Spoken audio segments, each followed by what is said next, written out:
And I get that you guys don't understand what the devil or Satan really is because you guys have never seen evil or looked at it in the face. I've done those rituals and I've spoke to the things that you are afraid of. And when you do real occult rituals correctly, these spirits are bound to tell the truth. They can't lie to you. They're not lesser demons. They're not evil jinn. It is completely different. And you know what happens when you do these rituals correctly and you speak to these spirits? They teach you the Quran. You heard it here, folks. Wait, if you talk to demons through occult rituals, they will teach you the Quran. Wait, so you're saying that this guy has taken his shahada, and he's saying here... the spirits told him. He's saying here because he talks to demons, and demons told him that Islam is the truth?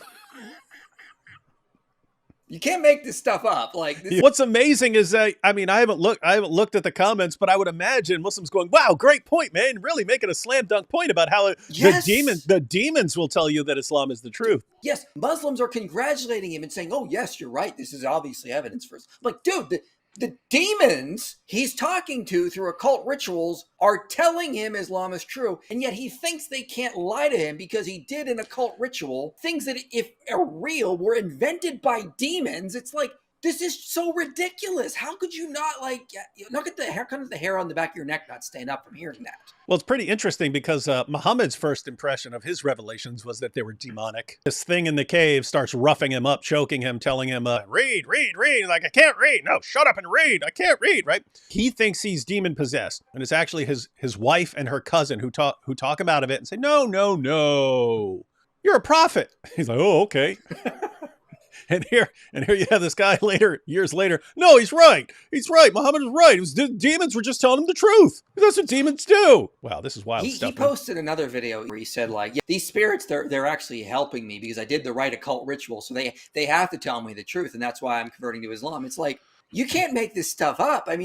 How is this not a major problem for Muslims to be hearing this kind of stuff? Either this guy is just a total charlatan, he's making all this up, and he's not actually talking to demons, or if he actually is, how is that not a major red flag? If he's actually talking to demons, and he thinks they can't lie to him because he did demonic occult rituals, how is that not a major red flag?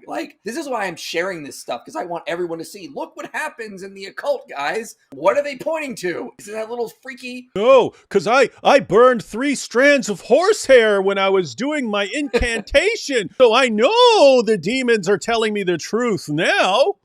This guy's sitting there, double, Doyle and trouble, fire, burn, and cauldron, bubble. Tell me, demons, what should I believe? You should believe in Islam. What is this, man?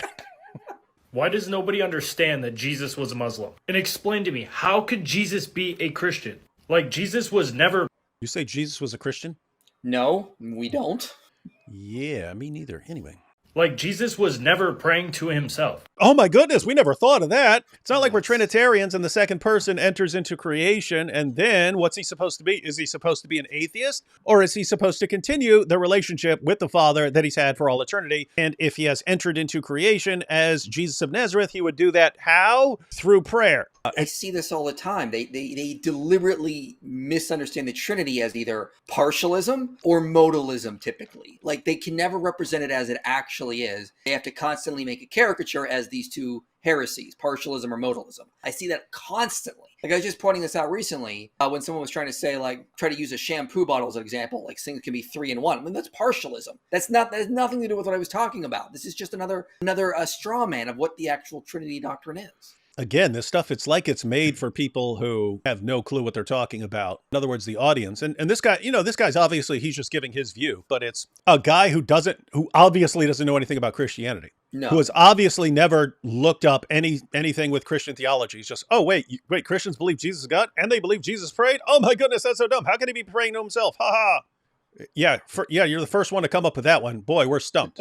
What's especially hilarious is this guy obviously doesn't know anything about Islam either, because the Quran says that Allah prays, and you find in the Hadith that Allah prays. And there are passages where it explains that when Allah is praying to himself, he's trying to give himself self-control, like when he wants to crush everyone, he kind of prays to himself for control and so on. In the Quran, it just says Allah prays, Allah and his angels pray, so you Muslims pray for Muhammad too. And so the question from the Quran is, well, who's he praying to? Is he praying to himself or to someone else? Once you actually take a look at Christian theology, Okay, 3 persons, second person enters into creation and then continues that relationship that he's had for all eternity. You can say it's false. You can say you don't believe it, but you can't say, oh, it makes 0 sense in Christianity for Jesus to be speaking to the Father. It does. It fits. You can reject it and say it's not true, but it fits. In Islam, it just makes no sense. Who in the world is Allah praying to? The other problem here is, notice the alternatives. Jesus is either a Christian or he's a Muslim. He's not a Christian, so he's a Muslim. It doesn't matter how many times they make it, it's still an etymological fallacy. You're not a Muslim if you just submit to God, because then David and I are Muslims. But they don't want to say we're Muslims because we don't submit to God the way they want. So then they just start committing different logical fallacies to rescue this obviously bad argument. It's not anyone who submits to God in any way he wants. It's submitting to God in a very particular way. Just read a couple passages here. So from the Quran, Surah 19, verses 88 to 91.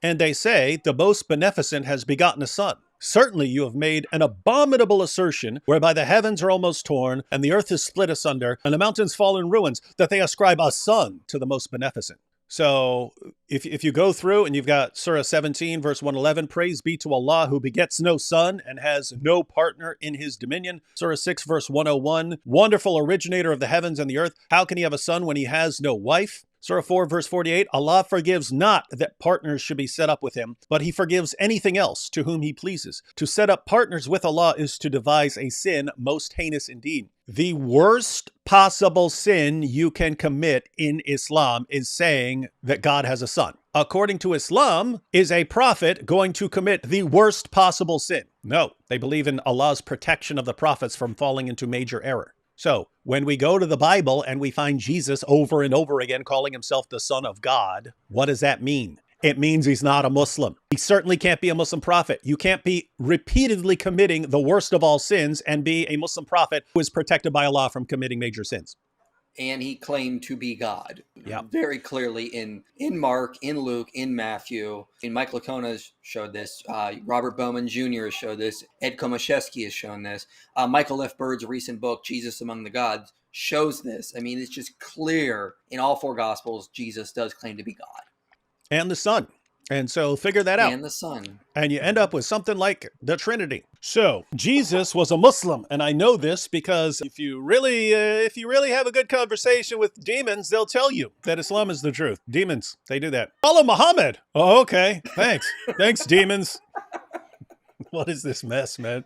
This is the greatest gift to Christian apologetics ever. I just cannot believe when I saw this. And then I thought for a split second, let me go to the comments. The Muslims are going to be denouncing him, losing their minds, saying he's wrong. The exact opposite when I went to the comments of his videos. I was like, oh my gosh, they all think he's right. This is insane.